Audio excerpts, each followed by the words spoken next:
Hi, welcome back. In this class, we'll start with data frames. Uh, we'll create some data frames and we'll see various operations on data frames. A data frame is like I think you can think of like a spreadsheet with rows and columns. And first, let us grab some data. Let us go to a Yahoo website and let us get some data. I'll choose Apple and I'll go to historical prices and we'll copy some of this data from here. And before that, Pandas has a method called read clipboard. I'll say df1. I'm creating a data frame 1. I'll say pd pandas dot read underscore clipboard.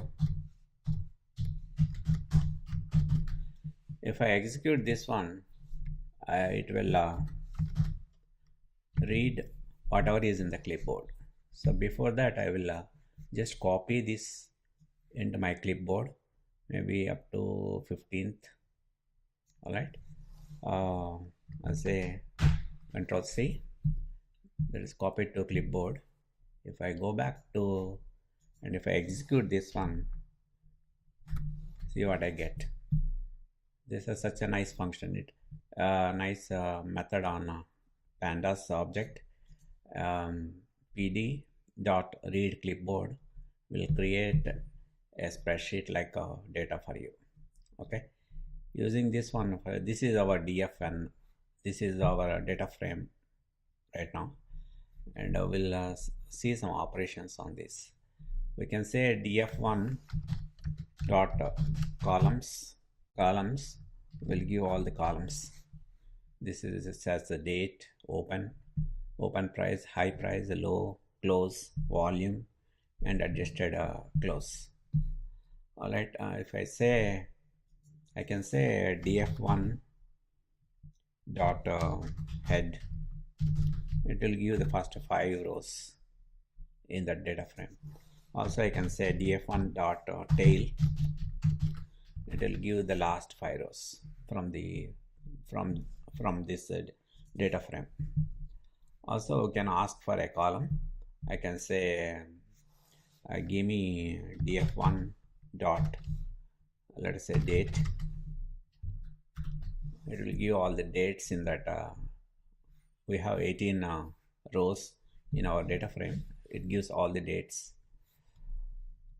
Similarly, we can ask, let us say one more ask, df1 dot volume will give all the volume numbers. All right. And also we can ask for the, we already saw these columns, right? df1 dot columns will give the column names, right? And also you can ask for multiple values. I can say df1 and to dfn, let us I'll say I'll pass a list. I'll say give me date and also give me date and give me high.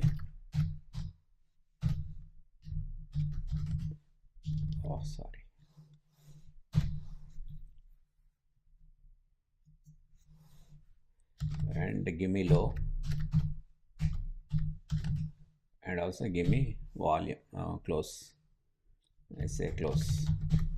You can ask for multiple columns and let us see what we get. So these are the date, high, low, and close of Apple stock. And next we can add a column. Right now, if you see, if I say df1 dot head, so these are the columns, right? Date, open, high, low, and we can add a column. I can say df1, let us say, I'll say exchange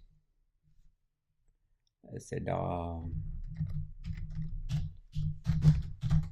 exchange, and suppose if I assign some value like Nasdaq, right? Let us see what we get. DFN now. So that column is added. The Nasdaq is added now. All right, and this is creating a data frame using the data in a clipboard. Let us create another data frame by using dictionary objects. Let me copy this. I'll say, let us go back to our good old friends. We have scores, students, two list objects. We can create a dictionary, say data equal to, with curly brackets, I'll say student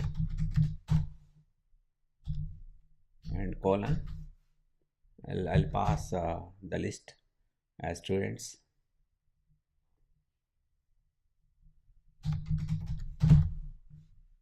and second one is a score,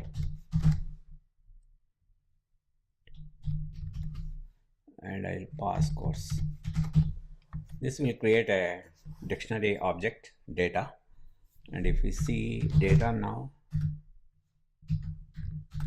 it's a dictionary object with these are the scores and these are the students. All right, then let us create a data frame using this.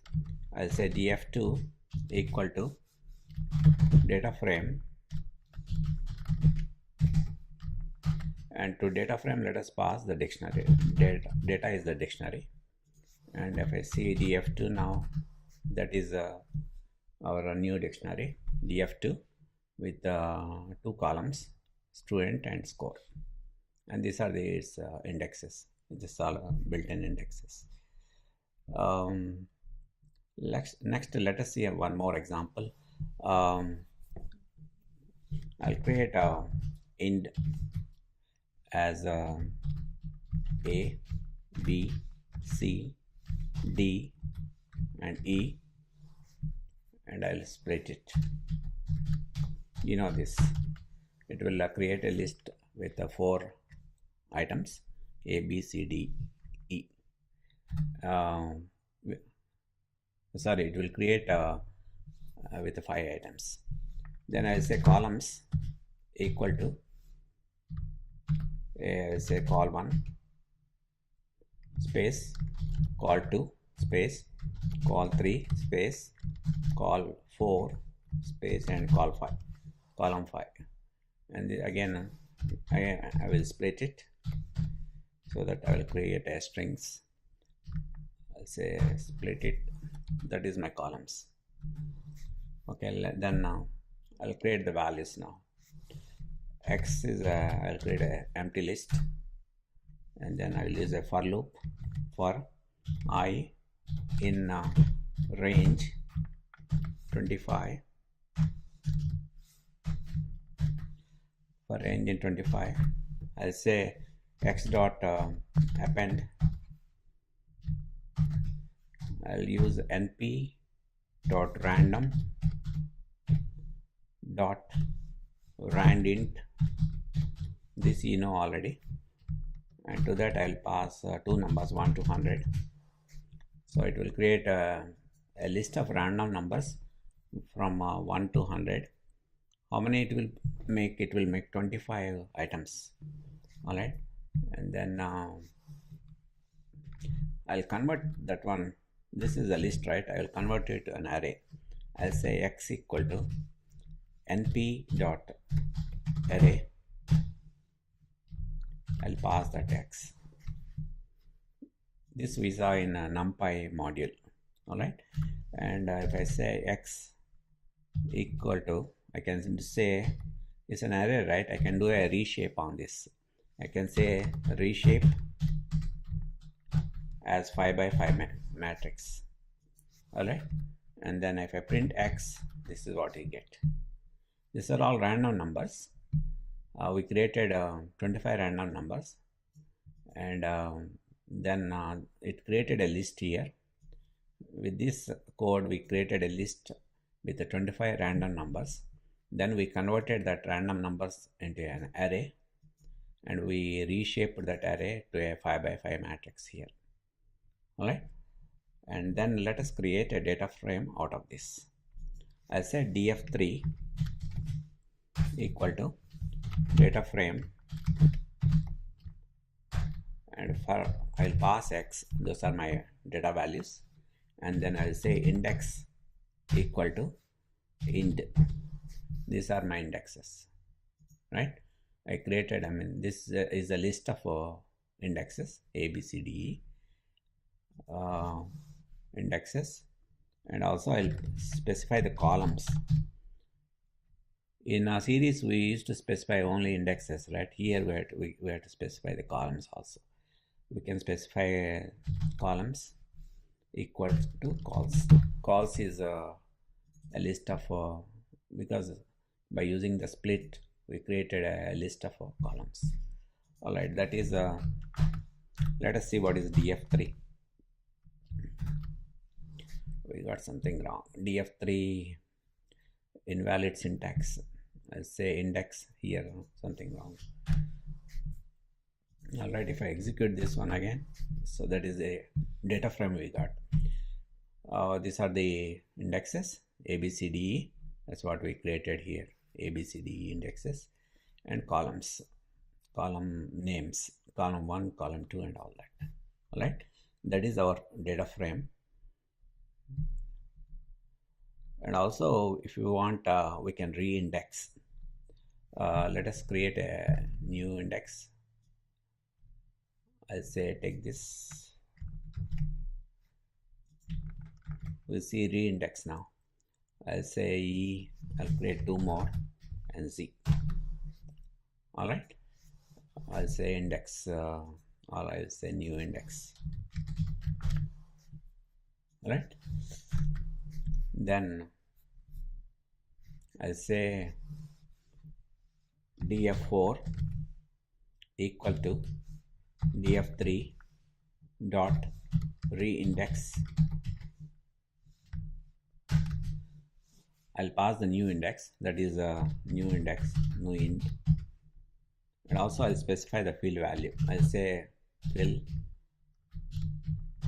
value equal to 0. All right, let us see what we get. Let us print out a df4. So that is the one. We created 2 more indexes, f and z. We specified f and z here, and we filled up by using this field value. It filled with zeros. So that is how to do a re-index on a data frame.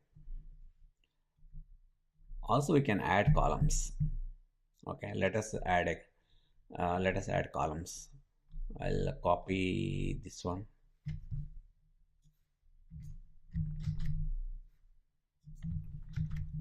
I'll say new columns. All right, I'll add one more column. I say call 6. All right, and I'll re-index. I'll say take this. Let me execute this. I'll say now I'll say d5 and d5, and from d4 data frame 4. I'll this time I'll specify, I won't specify the index. I'll say columns equal to new columns, and the field value also, where we can keep the field value, or if you want to change, we can change to. If I execute this one, I'll get a new one. See, I got a new column here with all the 0 values. So that is how to use a re-index on a data frame. Then let us see some how to select the data here. If I say this is a D, we'll work with df5. That is our df5, and then I can say give me all the values in column 1. I can say that call 1,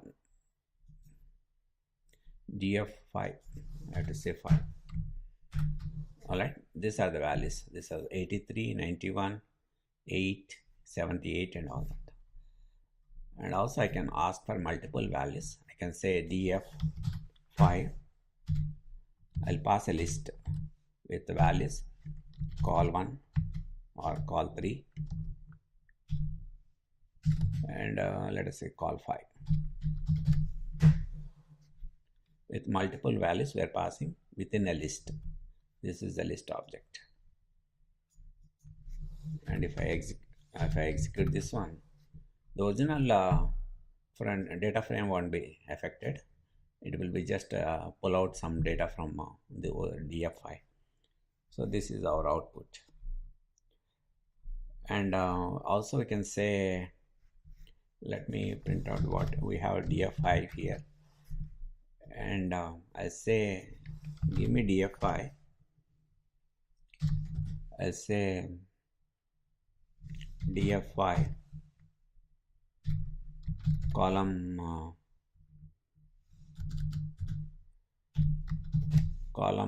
4 less than 20. df4 is give me all the numbers less than 20. Let us see what we get. We got something df5 column. We have this, we have to specify. Okay, the bracket ends here, not here. Okay, that is it is giving all the rows where the column 4 is less than 20. Here it is skipping A because 75, 99 it is skipping. Then it is giving 4 and skipping 49 and giving 7 and 0, 0. So it is giving all the rows in which the column 4 is less than 20. Also there's we can also do this. I can say df5 less than 50. See this one, this is interesting. We get a boolean data frame. It says, it checks. Let me, maybe before that I will print out a df5. That is our df5. If I say df5 less than 50, we get a boolean now. See, 83 is not less than 50, that's why you got a false. 91, because it's a greater than 50, we got a false. 26 is less than 50, that's why you got a true. So it gives out a boolean data frame with this construct. Now let us pull out some data using indexes. I'll say df3.ix and I'll pass an index. I'll say give me this one. This is the row, sorry. Let me print out df5. Okay, that is df5. I'll say df5.ix, and that is I'll say e, and if I execute this one, this is what I get. E is what is column 1 is 47, column 2 is 22, column 3 is 35 and all that. Okay, that is how to get data by index. Okay, we'll stop here, and in the next class we'll see some more operations on data frames. Okay, thanks.